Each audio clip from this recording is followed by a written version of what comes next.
I used to read Jung a lot. Di disperazione nacque l'impegno tenace di creare un'arte che trascendesse la politica e che infondesse un senso di solennità e di maestosità. In virtù di questi alti ideali, spesso si parla della prima generazione di artisti della scuola di New York come della generazione eroica. Inventandosi nuove immagini e nuove tecniche, essi cercarono dei simboli universali, senza fare riferimento a un tempo o luogo specifico. Erano attratti dall'arte astratta perché la sentivano più espressiva del pensiero astratto del XX secolo. Negli anni 30, ancora giovani, si ribellarono al realismo provinciale della scena pittorica americana e rifiutarono le forme geometriche in voga in Europa, ritenendole troppo fredde e troppo poco emotive per la loro natura romantica e turbolenta. Durante la Grande Depressione, molti di loro lavorarono al progetto artistico federale WPA e per la prima volta poterono dedicarsi interamente alla pittura. In realtà erano tutti bohemienne estremamente poveri, ma la povertà sembrò infondere in loro un senso di solidarietà e di speranza che li aiutò a superare quegli anni difficili. Nei musei e nelle gallerie di New York studiarono i vecchi maestri come Goya, Rembrandt e Del Greco, così come i moderni Kandinsky, Klee, Picasso, Matisse, Mondrian e Miró. Una volta apprese le nozioni, cominciarono la sperimentazione di stili e tecniche che non venivano insegnate nelle accademie di belle arti. Si vestirono come operai e presero in prestito i loro attrezzi dagli imbianchini e dai pittori d'insegna. I would like a black disc inside that.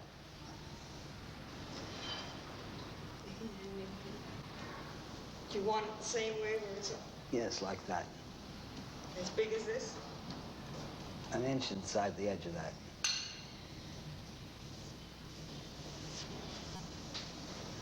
That's fine. Oh, that's fine. Molti erano immigrati in America, ma lentamente volsero lo sguardo dall'Europa verso se stessi, i propri conflitti e le proprie esperienze.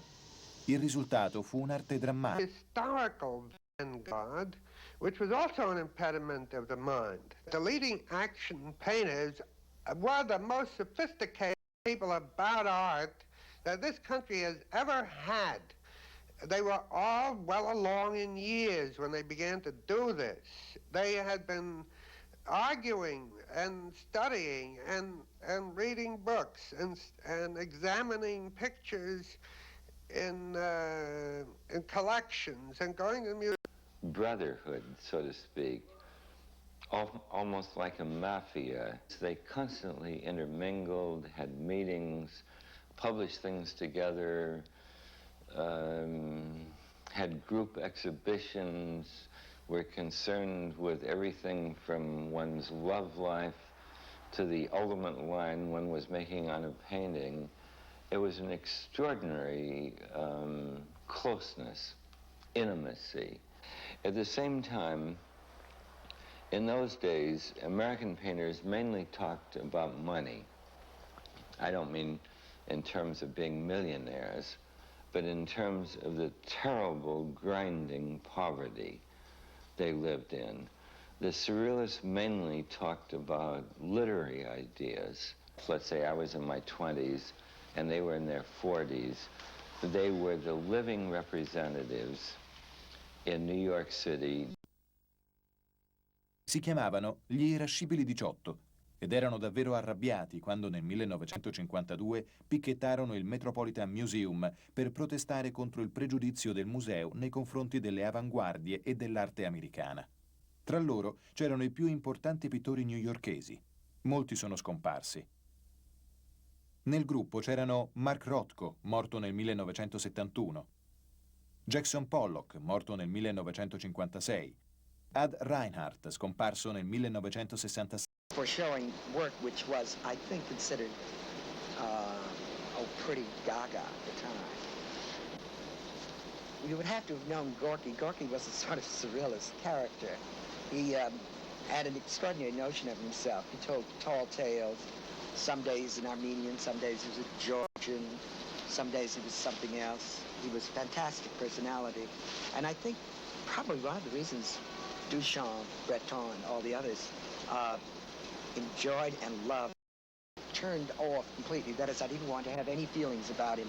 I didn't want to be against him, but about his work. an extraordinary breakthrough for a man who had been painting Picasso and all these other Europeans kept painting all these pictures in order to what that experience was, so that gradually he could paint his own experience, and then he became the Gorky, which we now know. But it came out of repainting all the French modern pictures that he loved. Secondo André Breton, Arshile Gorky è stato l'ultimo dei surrealisti. Questi, infatti, lo avevano adottato come uno di loro. Grazie alla sua tecnica sciolta e fluida, Gorky può essere anche considerato il primo espressionista astratto. The role of the unconscious is a complicated question because most people don't know what the word unconscious means. As I understand it, what's in the unconscious is that which is repressed by consciousness for whatever reasons. And they thought that the way that was possible, and I agree with them, was what they called automatism, the automatic, which in Freudian terms would be called free association, to associate. In fact, the official definition of surrealism, in effect, is to make a work without any a priori moral or aesthetic considerations. And they had various techniques for free associating among the painters, doodling, splashing on a picture, all kinds of things with poets, tearing up a dictionary at random, putting the words together at random, etc.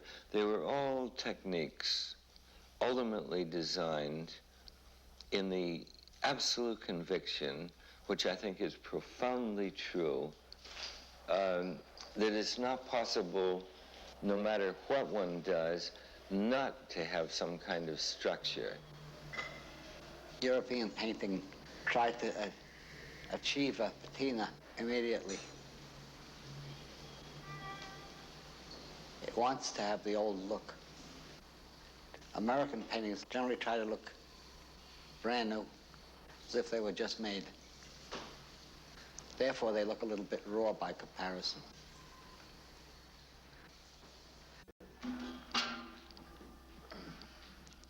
There's a common European notion that because America is a huge continent, that our spaces are so much more vast than those of Europe. That's how we got to make big pictures. But actually, all the big pictures were made in the heart of Manhattan, which, despite all its skyscrapers and so on, if you walk, is in museums which are of the same scale. So the thing worked very well that way, physically, mechanically, but also spiritually. If you're working on a canvas so large that you can't see it all at once, it's a different experience from working on a easel-sized picture. I think that also has to do with why American pictures are, in quotes, less composed than European pictures. Like the Renaissance, they're perfectly aware of how the whole thing is composed from beginning to end, where Americans walked into the middle of a void and worked out from it, not knowing exactly how the edges would look. L'energia e il dinamismo della città di New York rappresentarono un grande stimolo per gli artisti. Erano i colori degli edifici fuligginosi e degli attici intonacati degli artisti di New York. Intorno al 1950, alcuni di questi artisti, come Franz Kline, Willem de Kooning, Jackson Pollock, si ritirarono nel rigido e drammatico contrasto del bianco e nero. I dipinti in bianco e nero di Pollock, sgocciolati su rozze tele, somigliavano a bozzetti ingranditi. Gli anni 50 e 51, in cui vennero realizzate queste opere, furono cruciali per lo sviluppo della scuola di New York. Gli artisti si trovavano a una svolta decisiva per la fiducia in se stessi e per l'indipendenza dall'arte europea. In questi anni, Robert Motherwell dipinse la sua prima serie di Elegie per la Repubblica Spagnola, un soggetto che turbò gli animi della sua generazione e simboleggiò l'eroica resistenza all'oppressione politica. Benché ancora ignorati da musei e collezionisti, gli artisti di New York esposero i loro lavori alla mostra della Nona Strada, che finalmente portò loro l'attenzione che meritavano. Liberamente dipinti, con ampie e spontanee pennellate, i loro quadri apparivano grandi, grezzi e incompleti al confronto delle opere francesi. Tuttavia, fu subito avvertito l'impatto di questi coraggiosi e originali dipinti. Almeno un gruppo di critici e mercanti d'arte si era reso conto di quanto fosse maturata l'arte americana. The earliest contact with an art school was about, I think, the age of perhaps 16 or 17, an art school in California where I'd won a scholarship for a year, but I didn't remain there the whole year. I stayed about 3 months. I had to work for a living. I worked at odd jobs at the time. I couldn't afford to stay in art school. A high school friend was Jackson Pollock, and about 1935 or 36, I went to New York. Pollock and his brother had gone to New York the year before, and so when I first arrived in New York, I lived with them in their loft on 8th Street. A relatively small part of the sheet of canvas that had been tacked up. The all-over painting is an outcome out of Impressionist painting. And this was the meaning of Pollock, after all. All-over painting really was the surface form over the thing you looked through into some aspect of reality. It was to establish I use the word form in the sense that the Impressionist stroke is to me the form. Visions of the surface do not count very much. An image for this kind of painting would be the aquarium. Then introduce as many colored fish as you want to. So that in a Pollock painting, the way the paint fell was only an exaggerated point. In theory, it is exactly the same as the pointillism of Seurat, or the little color stroke, brush stroke of Monet. Pollock usava come studio il granaio davanti alla casa e lo divideva con la moglie, Lee Krasner, anche lei pittrice.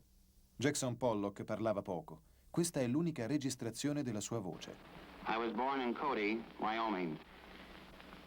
My home is in Springs, East Hampton, Long Island. I don't work from drawings or color sketches. My painting is direct. I usually paint on the floor. I enjoy working on a large canvas. I feel more at home, more at ease in a big area. Having the canvas on the floor, I feel nearer, more a part of the painting. World noticed Pollock's spatter and drip, a consistent method. And you're seeing, and of course he used it for consistently where Hoffman didn't. But it was curious. Hoffman's first use of a drip painting in 42, I think it was, even as early as 41. It seemed a natural thing to do in order to get away from wrist, elbow, and shoulder movements. And it was also a way of drawing without cutting into. That's very important. So, my interest was in communicating something that was humanistic and figurative. And I could see no other way of doing figurative work except to take fragments of things. Just as the surrealists with their automatic writing would use a process of free association, would put things down freely as they came to the mind. I would use that method. My feeling was that if we wanted to make a break with what was going with the American scene and that sort of thing, which seemed bankrupt, you had to have a different subject matter. Well, where would you go for subject matter? Not to genre subjects, not to the mundane subject matter of everyday life, but to something which was really good, like the classical painters used. Have something allegorical. Now I'm talking about the visual quality. I wanted to have a simple, immediate impact so that you get the total image all at once. and that you don't read it piecemeal. My big, important paintings are much more monumental, platonic, remote, austere, that when I make stripes, I feel more classical. When I make elegies, my continual, lifelong duel with death is involved. And when I make a field painting, my sheer love of painting is dominant. Those elements of my character alternate. At the beginning was his enthusiasm about certain neighborhoods in New York. You know, de Kooning was a great walker. We were all great walkers in those days, partly because we didn't have enough money to do anything else, so we used to spend a lot of time walking around. De Kooning cominciò a passare sempre più tempo a East Hampton perché gli ricordava la verde pianura della sua Olanda. Le spiagge di East Hampton attrassero un gruppo di pittori, scrittori e poeti tra loro. What we called a New York school, but they gave us that name, abstract expressionist, you see. So from then on, all of a sudden New York became the art center. That's why. Because it had a lot to do with the war and then coming here. And we were ready, we were very good artists. Mark Rothko, Barney Newman, Clifford Still, and Motherwell, and myself, and you know, we were all good artists, and all of a sudden, they start seeing us, you know what I mean? Even then, you know, we sold paintings only maybe for $500-600, you know. But at least you could get some money, you see. And what is his name? Alfred Barr, you know. In those days, you couldn't get into the museum with a cobalt bomb, you know. Yeah. Huh? Well, he said to me, he said it once before, he says, I like your Italian suit. I just came back from Italy. And I said, listen, I said, after a minute, after 40, 45, you don't mention his suits any longer. Well, there's a kind of funny friendliness if you're an artist and he knows you so long. Instead of giving you a show or put you in there, start talking about your suit once in a while. It goes from one day and the other. You never really feel like you did it. And then you have a few you kind of like and the other ones you don't like so much. And then you think you try it again. I'm talking for myself now. I guess it meant like Mark Rothko, who slowly went to the perfection of those late paintings, you know what I mean? I make a lot of drawings, you know, with my eyes closed, or look at television. But the painting-wise, and I think it's so nice that since the cave paintings until today, it's nice to do something which is already done for 30,000 years. The last time I went to Rome, and by accident I found some early Christian Roman paintings when the Romans were still Romans, but the painting is so fabulous that it's just like modern painting, you see, for me. Let's look at this here. I did this before I came. Oh, yeah. Take this. Oh, yeah. Oh, he's It's my bill. Take this. That's the song. Take this.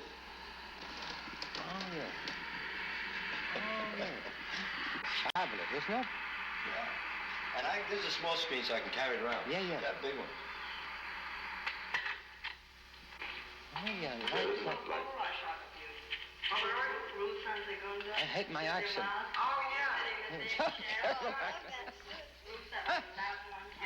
I don't sound like that to myself, you know. Yes, he will stay with us. Oh, yes. Sounds like some old fool, old Dutch fool. I never met Sylvia. What's her name? Sylvia Miles. Miles. But I remember her from that marvelous movie, Midnight Cowboy. In a way, they're all urban. Everybody knows that Klein came from Pennsylvania and that his early paintings are landscapes of Pennsylvania, and they had some of the same kind of craggy quality that his later paintings had.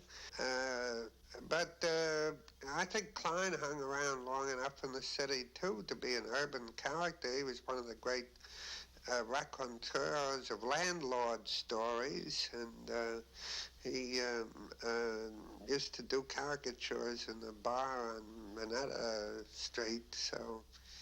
Well, we saw each other's works in the studios. I mean, I lived not far from Franz Klein. He was a close friend. and we used to visit each other quite often. Very little was sold. As I remember, most of us had to teach for a living. In those years, I taught at Pratt's, as did Franz Klein. We used to go out together. We each had a life drawing class, teaching beginners to draw from the model. Almost no one supported themselves by painting. I think the first artist studio I went to was Franz Klein's, and he hadn't had a show yet, and all these paintings were sort of beer on the house kind of thing. People sent buyers to other people's studios, if we could find any. Feeling is the most important thing. If I don't feel it, I don't do it. And it takes me a long time to paint a picture. If I'm really working well and all the time, I wouldn't, maybe one a month, maybe. Il decreto GI permise a molti giovani americani di studiare l'arte dopo la guerra. I soldati di ritorno si radunavano in massa a Parigi negli anni 40 e 50. Una giovane donna, Joan Mitchell, li seguì con l'intenzione di trasferirsi in Francia. Questi artisti più giovani divennero noti come la seconda generazione degli espressionisti astratti. For me, 1949 was perhaps the most important year of my life as a painter, because 1949, I suddenly realized what was happening, what was taking place, and I was excited, and I was really with it. And it lasted, I would say, for me, almost till 1958. Everything just seemed to happen at that time. The painters suddenly got together. Suddenly we recognized our own impulses in others. We began to share. We began to realize that we weren't alone, that what was going on was happening in many studios, was hitting many artists at the same time. And by that time, enough people were showing so that the thing became visible. Because 1948, de Kooning showed. About that time, Pollock was showing more frequently.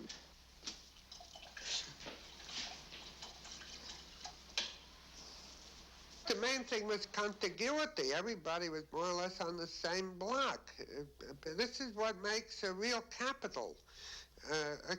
New York City is a place where you run into people by accident. If you go outside of New York, you have to make appointments with people. The bar came on later. At that time, it was mostly the cafeteria and the north, depending on the weather, the north west corner of Washington Square Park. He sat down on a bench there, and pretty soon Gorky would come along, or de Kooning, or not Pollock so much. He didn't like benches, because he didn't talk very much. Benches are for people who talk, so Lewitt, and I mean, all these guys were there all the time, and it got too cold, they went to the cafeteria on 6th Avenue. When the cafeteria got too rough, they finally established a club. Maybe there were 50 modern artists in New York when it began, and sooner or later they all appeared, because it was the only thing that was going on in New York in which modern artists themselves were talking about modern art. There was a definite relationship between Still, Newman, and Rothko. They formed a kind of group, and what the contribution was, I'd say, was to rehabilitate Impressionism, almost not incidentally, but by the way, and buck Cubism. But they remained Cubist painters, like all, as I said, all serious, sophisticated abstract painting has been Cubist, and seemingly will continue to be Cubist foundation. But Newman and Still admired Monet, who was in very bad odor up until the mid-40s. These late pictures of Monet's that I used to dislike, I found getting into me. And then it was happening with Newman and Still at the same time. And they also admired Turner. Clifford Still, torreggiante figura dell'arte americana, non espose spesso le sue opere, ma ebbe un gran numero di ammiratori. I soggetti tipici di Still erano fondi neri, sinistri, attraversati da improvvisi lampi di colore. I suoi primi lavori tendevano a mettere in risalto la superficie ed erano dipinti con uno spesso strato di colore, mentre nei dipinti più recenti la tela grezza è messa in contrasto con le zone dipinte. Coraggiosamente, Still ridusse la sua tavolozza a pochi colori e accostò toni caldi e freddi per mettere in risalto i contrasti. Creò un nuovo tipo di spazio, intersecando forme frastagliate su un unico livello, riducendo così al minimo il senso di profondità.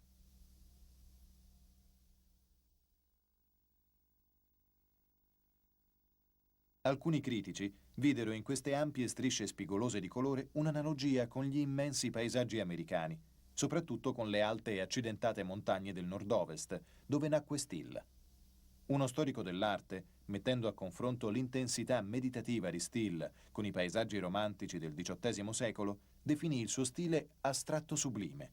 E certamente le imponenti tele di Still, con le loro guizzanti, fiammeggianti e impetuose forme, sembrano suggerire eruzioni di pura energia. Un amante della vita cittadina, un intellettuale, uno studioso, Barnett Newman fu spesso il portavoce dei suoi contemporanei. You know, color is really what I work with. And of course, colors are important to me, and I depend entirely on color. That is, I don't use line really. People talk about my line, they talk about my stripes and so on, but actually I consider them color areas. However, I'm not in any way really involved in color as a love act.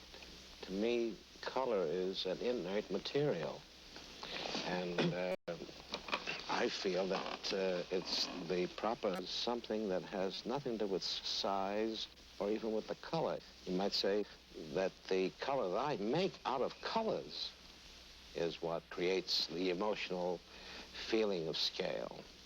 Because in the end, scale, I think, is a felt thing. It was obvious that there were two separate groups in the general movement. For example, it was obvious that Roscoe and Gottlieb and Reinhardt and Newman were not action painters. But nevertheless, they were not looking for an image that would emerge through the activity of painting, as in the case of Pollock or de Kooning or Klein. And even if, as they said in a few cases, they didn't know exactly what would come out, they were probably the only people who were surprised. Everybody else knew what would come out, more or less, whereas the action painter, there was a desire to be taken by surprise, to arrive at some kind of an image which would not be predictable. The action painting misconception that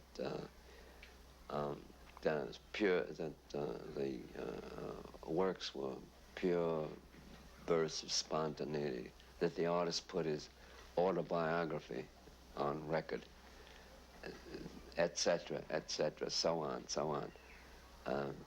All these artists actually tried to paint good pictures. You know, all these artists edited themselves. As I said, Pollock did. They all worked to make the pictures work. But the superficial look at the pictures made one think at first glance that these things were just... A short history of modern art once in which I tried to list all the things that the Impressionists rejected, all the things the Cubists rejected, all the things that the early abstract artists rejected. I suppose if I had to talk specifically about a work of art, it would be in terms of rejections. To talk about a soft edge or a hard edge is pretty silly. Talk about space is absolutely ridiculous. And I like the idea of colorlessness and shapelessness.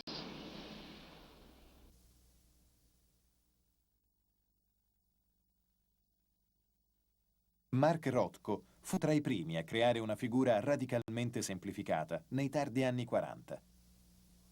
Egli si concentrò su uno o due rettangoli di colore intenso che si estendevano fino a riempire quasi la totalità del campo rettangolare. I bordi di Rothko sono morbidi e sfocati e i suoi rettangoli irregolari sono sempre circondati di aureole o aloni di luce. Per Rothko, come per lo stesso Newman, la luce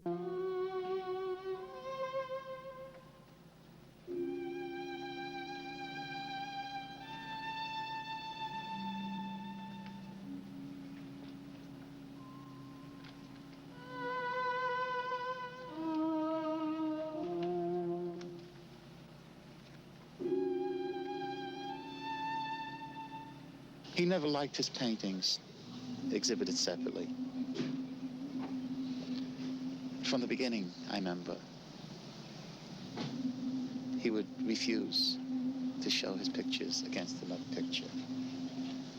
And I think he had a lot of wisdom. He didn't want it to be seen just as another painting, as another object on the wall.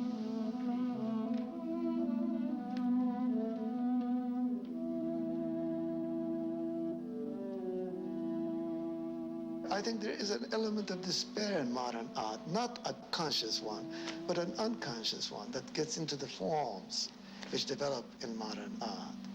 I see it in Rothko's work, which I got to love very much, an element of despair, the absence of some kind of joyous affirmative ground.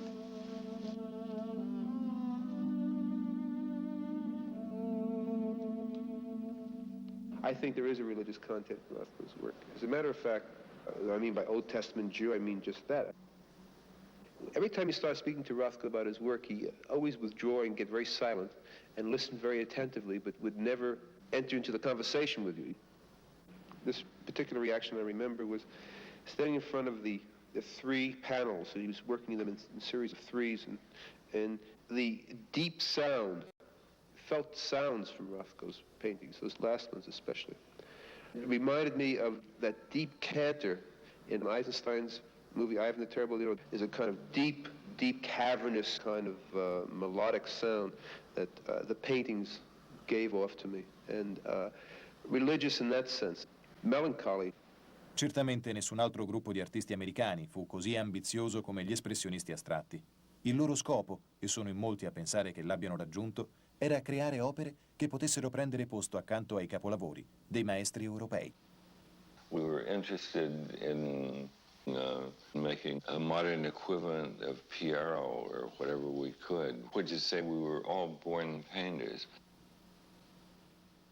The mainstream matches the quality of the past. Maybe not point for point, maybe not fully, but it remains this attempt, insofar as it remains, to produce art that won't be destroyed by comparison with Titian or Goya or Giotto or Donatello, that can survive in the presence of Rembrandt and Rubens and Velasquez and Géricault, or survive in the presence of Shakespeare or Dante.